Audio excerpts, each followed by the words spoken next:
Saudara, temuan dugaan kasus hepatitis akut pada anak yang belum diketahui penyebabnya jadi perhatian serius Kementerian Kesehatan. 7 dari 18 pasien diduga hepatitis akut yang ditemukan per 11 Mei lalu meninggal dunia.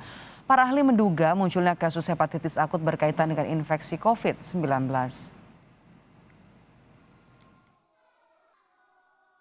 Para ahli terus berkejaran dengan waktu untuk memahami kasus hepatitis akut misterius yang kini telah dilaporkan oleh lebih dari 20 negara.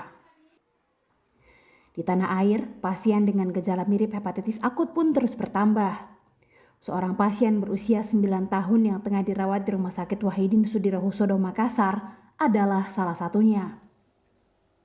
Hasil uji laboratorium tidak menemukan infeksi hepatitis A, B, dan C, dan kini sampel darahnya tengah diteliti Kementerian Kesehatan.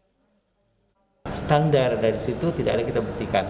Satu-satunya parameter sekali lagi kita sampaikan ada infeksi rubella, tetapi ini kita masih memiliki menunggu konfirmasi lebih lanjut bahwa apakah itu sebagai penyebab enzim hatinya atau memang anak ini sudah terjangkit dengan hepatitis yang memang tidak diketahui penyebabnya pada saat ini yang mewabah.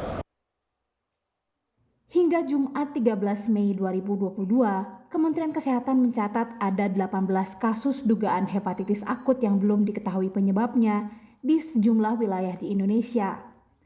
7 diantaranya meninggal dunia dan seluruhnya masih berusia anak-anak. Namun belum bisa dipastikan apakah penyebab meninggal dunia murni karena hepatitis akut atau ada faktor lainnya. Ada 18 kasus yang bergejala yang disebut dengan acute hepatitis of unknown etiology atau hepatitis akut yang belum diketahui penyebabnya.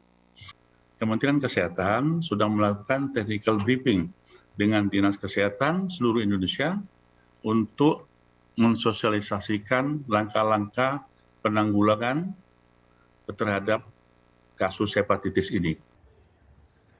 Sejak ditemukan April lalu di Inggris, hingga saat ini para peneliti dan organisasi kesehatan dunia juga belum bisa menyimpulkan penyebab pasti kasus hepatitis akut pada anak.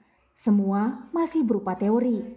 Namun hasil riset sementara menunjukkan kemunculan hepatitis akut juga kuat merupakan efek jangka panjang dari infeksi COVID-19 pada anak yang bisa dipicu oleh berbagai macam faktor. Riset di Israel 90% lebih terjadi pada anak yang dalam 1 tahun terakhir terinfeksi SARS-CoV-2. Menurut saya dan juga sepakat dengan beberapa peneliti di Israel bahwa ini bagian atau potensi bagian dari long COVID itu sendiri. Ini kan menimpa anak-anak yang tentu menjadi kelompok yang paling rentan dan mendapat juga perhatian. Sekali lagi prinsip pencegahan harus kita utamakan sembari kita tunggu data lebih solid ya. Di tengah kekhawatiran penyebaran hepatitis akut ini, sekolah tatap muka dengan kapasitas penuh sudah kembali berjalan. Namun DKI Jakarta yang mencatat temuan kasus dugaan hepatitis akut terbanyak belum akan mengubah kebijakan sekolah tatap muka. Hepatitis ya sampai hari ini kita masih memberlakukan PTM 100% ya. Nah, belum ada pengurangan, nanti kita akan lihat perkembangannya. Temuannya masih seperti yang kami sampaikan, 21 ya, di bawah 16 tahun ada 14, 4 yang meninggal, sisanya 7. Dan ada 3 yang meninggal ya. Ada 3 yang meninggal dari yang 14 anak-anak di bawah 16 tahun ya. Yang 7 di atas 16 tahun. Nah, temuan lainnya ada 24 yang kategori hepatitis. Kebutuhan untuk mengejar ketertinggalan akademis imbas pandemi COVID-19 memang mendesak. Namun demi keamanan dan kesehatan anak-anak usia sekolah, Komisi Perlindungan Anak Indonesia pun meminta kebijakan pembukaan kantin di sekolah dievaluasi.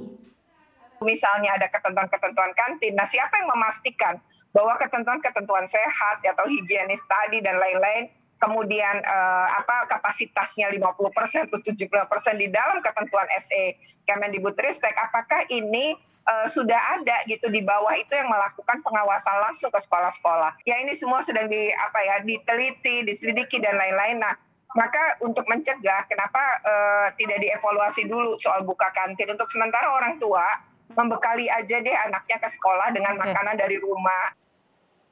Meski demikian, Kementerian Kesehatan mengimbau agar orang tua tidak panik. Yang utama adalah waspada terhadap gejala dan tetap terapkan kebiasaan sehat seperti yang sudah berlangsung selama pandemi COVID-19. Penularan hepatitis akut ini adalah melalui fekal oral atau melalui makanan, sehingga menerapkan cuci tangan, membiasakan anak-anak cuci tangan seperti yang selama ini kita lakukan di masa pandemi, ini harus tetap dilakukan. Kedua adalah mengenali gejala, jadi kalau ada mual, muntah, diare, apalagi tidak berkurang 1 hari, 2 hari, langsung aja bawa ke rumah sakit atau puskesmas untuk mendapatkan pertolongan tentunya. Jadi jangan menunggu dulu kuning ya. Sebagai subjek yang rawan oleh ancaman penyakit, anak perlu perlindungan ekstra. Di tengah pandemi COVID-19 yang belum benar-benar pergi, ketegasan dalam disiplin protokol kesehatan tetap penting dilakukan, terutama saat sekolah tatap muka. Karena hak anak atas pendidikan juga wajib dipenuhi. Tim Liputan, Kompas TV.